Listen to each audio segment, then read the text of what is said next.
Retail investor का एकमात्र channel stock profit India आपका स्वागत करता है। साथियों नमस्कार। चैनल में पहली बार आए हैं तो सब्सक्राइब जरूर करें, क्योंकि यही एकमात्र ऐसा चैनल है जो रिटेल इन्वेस्टर का ध्यान रखता है। तो चलिए शुरुआत करते हैं आज के वीडियो की। आज का वीडियो स्पेशल होने वाला है, क्योंकि आज हम ऐसे टॉपिक पर बात करने जा रहे हैं जहां पर इसके पहले हमने कोई वीडियो आपके साथ शेयर नहीं किया। और ये टॉपिक है, आपने देखा होगा कि ग्रो में एक चीज आईपीओ के साथ और दिखाई दे रही है, वो है बॉन्ड। एक सेक्शन आपको यहाँ दिखाई दे रहा होगा। आप में से ज्यादातर रिटेलर साथी ग्रो डीमेट अकाउंट ही यूज करते हैं और ग्रो में बॉन्ड आईपीओ एक अलग फ्रंट पेज पे दिखाई दे जाएगा। तो ये बॉन्ड आईपीओ क्या होता है, ये कैसे काम करता है, इसके क्या तरीके होते हैं, ये क्यों लाया जाता है और इसमें निवेश किए हुए पैसे का क्या होता है, कब मिलता है, कैसे मिलता है, इन सभी चीजों को डिटेल में कवर करें। तो चलिए शुरुआत करते हैं आज के वीडियो की। यहाँ पर यदि आप ग्रो डीमेट अकाउंट ओपन किए हुए हैं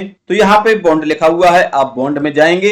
यहाँ पर आपको देखने को मिल जाएगा आईसीएल फिनकॉर्प लिमिटेड एनसीडी। 13 अगस्त क्लोजिंग डेट है, यानी इस समय ये खुला हुआ है। 31 जुलाई से 13 अगस्त तक खुला हुआ है। तो ये एक प्रकार से आईपीओ की तरह ही काम करता है। तो सबसे पहले आपको बता दें, किसी भी कंपनी के लिए पैसा इकट्ठा करने के 3 तरीके होते हैं। पहला होता है कि वो अपने शेयर मार्केट में बेचे। दूसरा तरीका होता है कि वो किसी बैंक से उधार ले, यानी लोन के रूप में ले। और तीसरा तरीका होता है कि वो अपने बॉन्ड जारी करेगा और उस पे एक निश्चित आपको इंटरेस्ट देगा। साथ में उसका टेन्योर भी होता है। टेन्योर का मतलब होता है कि वहां पे वो समय देता है आपको कि हम आपको 1 साल, 2 साल, 3 साल या मंथली या तिमाही ये इंटरेस्ट आपको देंगे। साथ में जब आपकी मेच्योरिटी होगी तब आपका पूरा पैसा मिल जाएगा। तो ये कंडीशन अलग अलग बॉन्ड की अलग अलग होती है। ये बॉन्ड लाने वाली कंपनी पर डिपेंड करता है। अब आप सोच रहे होंगे कि बॉन्ड में निवेश क्यों किया जाए। एक्चुअली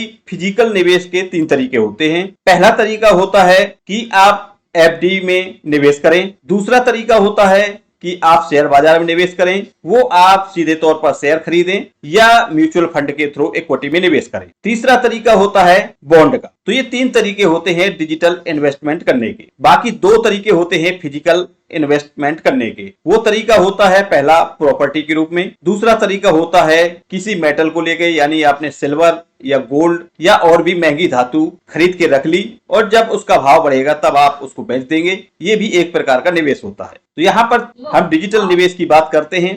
तो यहाँ पर पहले निवेश की बात करें एफडी की, तो एफडी में निवेश करने से बहुत कम इंटरेस्ट मिलता है, जो कि महंगाई को बीट भी नहीं कर पाता। यानी जिस हिसाब से महंगाई बढ़ रही है उस हिसाब से हमें एफडी में ब्याज नहीं मिलता है, इसलिए हमारा पैसा और कम होता चला जाता है। दूसरा तरीका होता है शेयर बाजार। शेयर बाजार में इंटरेस्ट ज्यादा मिलता है लेकिन उतना ही ज्यादा रिस्क है। यदि आपका पैसा बढ़ने की गारंटी जितनी ज्यादा है उतना ज्यादा गारंटी आपके पैसा डूबने की भी है। तो यहाँ पर दोनों फैक्टर साथ में चलते हैं, हाई रिस्क हाई रिवार्ड। और तीसरा तरीका होता है बॉन्ड का। यहाँ पर रिस्क भी कम होता है और रिवार्ड भी कम होता है, यानी आप मिलने वाले रिटर्न्स की अपेक्षा कम रखें बॉन्ड में, क्योंकि यहाँ पर रिस्क भी कम होता है। तो ये 3 तरीके होते हैं निवेश के, इसलिए बीच का रास्ता चुना गया बॉन्ड। अब आते हैं हम किसी कंपनी का, कि किसी कंपनी का बॉन्ड किस प्रकार से आता है और कंपनी बॉन्ड क्यों लाती है। तो जैसा कि हमने शुरुआत में बताया आपको कि किसी भी कंपनी को पैसे की जरूरत है तो वो 3 प्रकार से ही पैसा इकट्ठा कर सकती है। पहला कि अपने शेयर को बेच दे। इससे ये फर्क पड़ता है कि यदि उसने अपने शेयर बेच दिए तो जो प्रमोटर की होल्डिंग होती है वो कम हो जाती है। इससे कंपनी में निवेश करने वाले निवेशकों को एक पैरामीटर डाउन हो जाता है, क्योंकि फंडामेंटल किसी कंपनी को जब हम एनालिसिस करते हैं तो उसमें एक पैरामीटर होता है शेयर होल्डिंग का। हालांकि इस पे हम एक वीडियो आपके लिए बनाएंगे कि फंडामेंटल में टोटल 20 ऐसे पैरामीटर होते हैं जिनको चेक किया जाता है, उनमें से एक पैरामीटर होता है शेयर होल्डिंग का। तो यहाँ पे शेयर होल्डिंग कम होने की वजह से ज्यादातर कंपनी इस प्रकार से अपने फंड को रेज नहीं करती हैं, यानी उन्हें जो पैसों की जरूरत है वो शेयर बेचकर इकट्ठा नहीं करते हैं। दूसरा तरीका होता है कि बैंक से उधार ले, लोन के रूप में ले ले। तो बैंक का अमूमन जो ब्याज होता है वो 11 से 14% का होता है। तो यहाँ पर महंगा ब्याज होने की वजह से कंपनी इससे बचती है। अब होता है तीसरा तरीका, वो बॉन्ड का। हम ये कह सकते हैं कि बॉन्ड का एक ऐसा तरीका है, ना तो यहाँ पर कंपनी को शेयर बेचना है और ना ही हाई इंटरेस्ट पे लोन लेना है। यानी यदि वो किसी बैंक से लोन लेती है तो 11 से 14% का ब्याज देगी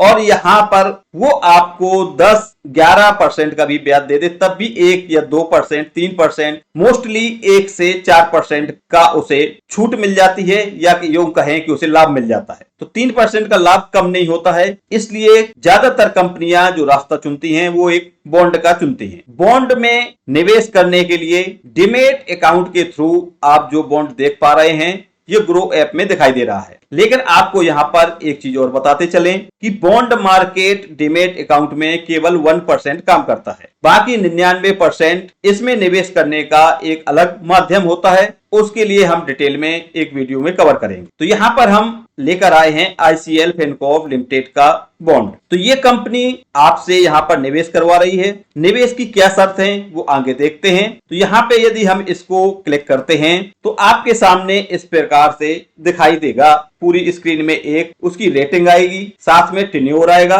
और इंटरेस्ट रेट आएगा। तो सबसे पहले हम बात करते हैं यहाँ पे इंटरेस्ट रेट। यहाँ पे बताया गया है कि 12.62% का इंटरेस्ट आपको मिल सकता है, लेकिन आप ये मान के मत चलें कि 12.62% ही मिलेगा। उसकी भी कुछ शर्तें हैं, वो हम आगे बात करेंगे। दूसरा इन्होंने दिया है कि टेन्योर यहाँ पे 5 ईयर 10 मंथ का है। तो यहाँ पे आप 5 साल 10 महीने के लिए पैसा निवेश कर सकते हैं। यदि आप 5 साल 10 महीने के लिए निवेश करते हैं तब आपको ये जो कंडीशन उन्होंने इंटरेस्ट की दी है ये पूरी होगी। यदि इससे कम अवधि के लिए आप पैसा लगाते हैं तो यहाँ पर इंटरेस्ट रेट कम हो जाता है। उसकी हम आगे स्लैब देखेंगे कि उसमें किस प्रकार से कंडीशन दी हुई है। चलिए आगे बढ़ते हैं। इसमें इंटरेस्ट पे आउट जो एक टाइप दिया है, इसका मतलब होता है कि कम्युलेटिव का मतलब यहाँ पर है कि आपको मंथली यहाँ पर इंटरेस्ट नहीं दिया जाएगा, आपके ब्याज को उसी में प्लस करते जाएंगे और ब्याज के ऊपर ब्याज दिया जाएगा। तो ये कहलाता है कम्युलेटिव ब्याज। यहाँ पे जो आपको 5 साल 10 महीने यानी या फिर इसके अलावा आपने जितने समय के लिए निवेश किया है वो समय जब आपका टेन्योर पूरा हो जाएगा तब आपको ब्याज दिया जाएगा। यानी यहाँ पर मंथली या तिमाही ब्याज की बात नहीं की गई है। कई कंपनियां यहाँ पर ये भी करती हैं कि वो आपको मंथली इंटरेस्ट देती हैं, कई तिमाही इंटरेस्ट देती हैं, कुछ कंपनियां होती हैं जो कि सालाना इंटरेस्ट देती हैं। तो अब बात करते हैं बॉन्ड के डिटेल की। आईपीओ ओपन हुआ है 31 जुलाई को और क्लोजिंग होगी 13 अगस्त को। अलॉटमेंट की डेट है 19 अगस्त और लिस्टिंग डेट है 21 अगस्त। तो यहाँ पर 19 अगस्त को आपको पता चल जाएगा कि आपने जो आईपीओ अप्लाई किया है वो मिला है या नहीं। यहाँ पे बात करते हैं हम एक बॉन्ड की कीमत की। तो एक बॉन्ड की कीमत यहाँ पर 1000 रुपए रखी गई है और मिनिमम आपको 10,000 रुपए इन्वेस्ट करना होगा, यानी आपको 10 बॉन्ड तो लेने ही होंगे। यहाँ पर कंपनी को जो पैसा कुल टोटल कलेक्ट करना है वो है 50 करोड़ रुपए। तो 50 करोड़ रुपए के ये बॉन्ड जारी कर रही है। इसके अलावा आप प्रोस्पेक्टस में जाके देख सकते हैं, लगभग 700 पन्ने का ये फाइल है। यहाँ पर पूरी डिटेल, कंपनी कब से काम कर रही है, कंपनी में कौन से प्रमोटर हैं, कंपनी किस प्रकार का काम करती है, कंपनी कितना जनरेट करती है, कंपनी कहां कहां अपने लोन को बांटे हुए है। एक्चुअली ये एक नॉन बैंकिंग फाइनेंशियल कंपनी है जो कि लोन देने का काम करती है। अब आते हैं यहाँ पे रेटिंग की बात करते हैं। तो यहाँ पर क्रिसिल का नाम आपने सुना होगा, यदि नहीं सुना है तो ये एक ऐसा इंस्टीट्यूट है जो कि कंपनियों की रेटिंग देता है। कंपनी का परफॉर्मेंस के आधार पर उनको रेटिंग देने का काम ये कंपनी करती है। तो यहाँ पर क्रिसिल ने रेटिंग दी है BBB- की। यहाँ पर यदि AAA+ होता तो वो सबसे अच्छी मानी जाती है, AAA- उससे कम अच्छी मानी जाती है, AA उससे कम अच्छी मानी जाती है। और यहाँ पर जो BBB की बात की गई है ये अच्छी है लेकिन बहुत ज्यादा अच्छी नहीं है। CCC मिल जाए तो वो और कम मानती है, केवल ओनली C- मिले तो उसका परफॉर्मेंस और खराब होता है। तो ये होती है रेटिंग। अब हम आगे बढ़ते हैं और देखते हैं कि कितने साल के लिए आप यहाँ पर अप्लाई करते हैं तो उसके बदले में कितना इंटरेस्ट मिलेगा। यहाँ पे आपको दिखाई दे रहा होगा सीरीज लिखा हुआ है, यहाँ पर आप सीरीज में जाएंगे तो सीरीज में क्लिक करते ही ये चार्ट आपके सामने खुल जाएगा। एक पूरा इंटरेस्ट की चार्ट है जो आपके सामने ओपन हो रही है। यदि यहाँ पे आप गौर से देखें तो लिखा हुआ है टेन्योर। टेन्योर यहाँ पे शब्द जो दिया हुआ है ये दिखाता है समय, कि आप इतने समय के लिए निवेश करने जा रहे हैं। तो यहाँ पर 12.62% आपको तब मिलेगा जब आप 5 साल 10 महीने के लिए यहाँ पर निवेश करेंगे। यदि आप 3 साल के लिए निवेश करते हैं तो आपको यहाँ क्लिक करना होगा और 12% वाला स्लैब सिलेक्ट करना होगा। यदि आप 5 साल के लिए जाते हैं, अब यहाँ पे देखिए 2 चीजें और गौर करने वाली हैं कि यहाँ पर कम्युलेटिव लिखा हुआ है। कम्युलेटिव का मतलब है कि यहाँ पे 5 साल 10 महीने में आपका जो पैसा लगा है वो पैसा और साथ में जो भी इंटरेस्ट बना होगा वो सभी इकट्ठा दिया जाएगा। दूसरा कंडीशन जो आपको है आपके सामने 12% की है, यहाँ पर 3 साल कम्युलेटिव शो किया है, यानी यहाँ पर जो भी पैसा है वो मैच्योरिटी पे ही दिया जाएगा। अब आते हैं यहाँ पे तीसरी लाइन पे, यहाँ पे भी 12% की बात की गई है और यहाँ पे समय दिया है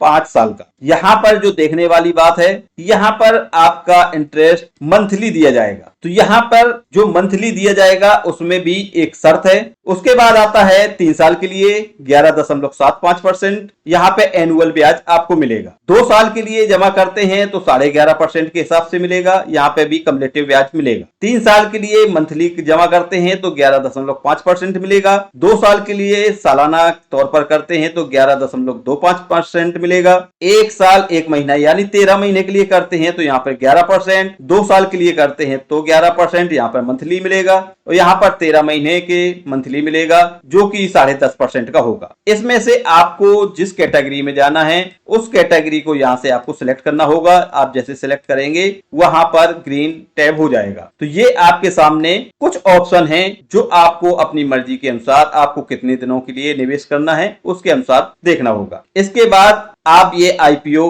अप्लाई कर सकते हैं जो कि 19 अगस्त को ओपन होगा। यहाँ पर हमारी किसी प्रकार की रिकमेंडेशन नहीं है, किसी भी निवेश से पहले आप अपना निर्णय स्वयं लें या किसी वित्तीय सलाहकार से सलाह लें। आज का वीडियो आपको कैसा लगा अपनी प्रतिक्रिया जरूर दें। मिलते हैं नेक्स्ट वीडियो में न्यू इन्फॉर्मेशन के साथ, तब तक के लिए बाय बाय, टेक केयर।